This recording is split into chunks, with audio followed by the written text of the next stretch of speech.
როგორ იქცა საქართველოს კრიპტოსამოთხე და რუსეთისთვის ფინანსური სანქციების გვერდის ავლის დერეფნად. გერმანიის საზოგადოებრივმა მაუწყებელმა ამ თემაზე მასშტაბური ჟურნალისტური გამოძიება გამოაქვეყნა. 45 წუთიან ფილმში საქართველოს ფიგურირებს როგორც კრიპტომაინინგის საკვანძო ჰაბი და ტრანზიტული რუხის ზონა.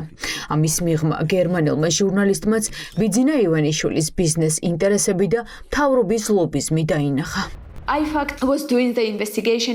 iFact-მა ჩაატარა გამოძიება ორმაგი დანიშნულების საქონელზე, კერძოდ იმ პროდუქციაზე, რომელსაც საქართველოს რუსეთში ექსპორტირებს.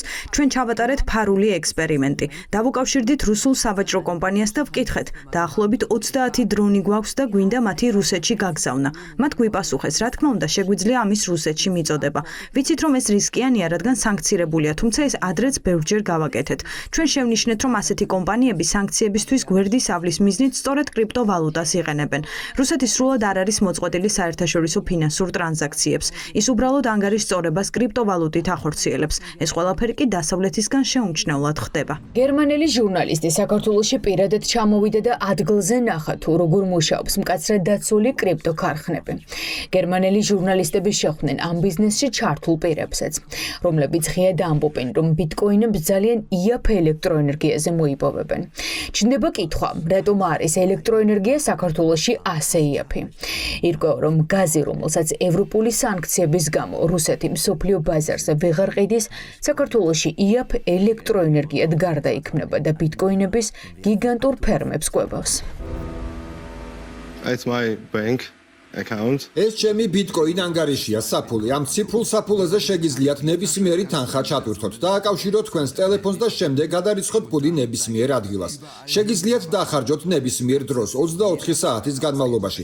ეს არის ფულის საზღვრების გარეშე. ვერავინ გაყინავს, ვერავინ შეაჩერებს. ეს არის საუკეთესო საგადასხადო ქსელი მსოფლიოში. ჩვენ ვხარჯავთ დაახლოებით 2 მეგავატ საათში. ეს გვჭირდება ჩვენი ბიტკოინების მოსაპოვებლად. ეს ბიზნესი აქ მომგებიანია, მიუხედავად იმისა, რომ ამ ერთი ბიტკოინის მოპოვებას დაახლოებით 1 წელი სჭირდება. ჩემს შემთხვევაში აქ საქართველოში 30-დან 40,000 დოლარამდე მჭირდება ერთი ბიტკოინის მოსაპოვებლად. ვინდგა სინამდვილეში გლდანის ინდუსტრიული ზონის მიღმა. ჩვენ ხელშია დოკუმენტი საერთაშორისო კომპანია ბილფურის აუდიტის სამსახურის მიერ 2025 წლის მარტში მომზადებული დასკვნა, რომელსაც ხერს გიორგი კიკვაძე აწერს. ირკვევა, რომ კიკვაძე, რომელსაც ამჟამად ბილფურის პრეზიდენტის პოსტი უკავია, ამავდროულად ივანიშვილის თანაინვესტირების ფონდის სამეთვალყურეო საბჭოს წევრია. ეს დოკუმენტი კიდევ ერთი მტკიცებულებაა იმისა, რომ კრიპტომაინინგით შესაძლოა ბიძინა ივანიშვილია დაკავებული. საქართველოში 30-მდე კრიპტო საწარმო მუშაობს. სვანეთი კიდე ძალკე თემაა. არავინ იცის, ვინ არის მათი მესაკუთრეები. 700 მილიონ კილოვატ-საათ ელექტროენერგიას მოიხმარს. მთლიანად ეს კრიპტო ინდუსტრია საქართველოში ანგრევს ენერგეტიკას. ხელისუფლების მხარდაჭერის გარეშე შეუძლებელია აი ამ ბიზნესის არსებობა. საკმარისია ერთი კომპონენტი, ან გადასახადები მოაკლო შეღავათიანი და ან შეღავათიანი ელექტროენერგია და ერთ დღეში გაჩერდება ყველა. ძარცვავს ფაქტობრივად ენერგოსისტემას და ენერგეტიკული უსაფრთხოების ერთ-ერთი მნიშვნელოვანი ასე ვთქვათ პრობლემა გაჩნდა. საგადასახადო შეღავათებმა და იაფმა ელექტროენერგიამ ბიძინა ივანიშვილის ბიზნეს მწვანე შუქი აუნთო, თუმცა ქვეყნის ენერგოსისტემა მძიმე დარტყმის ქვეშ დააყენა. სწორედ ამიტომ გახდა მიმზიდველი საქართველოს სანქცირებული რუსული კომპანიებისთვის.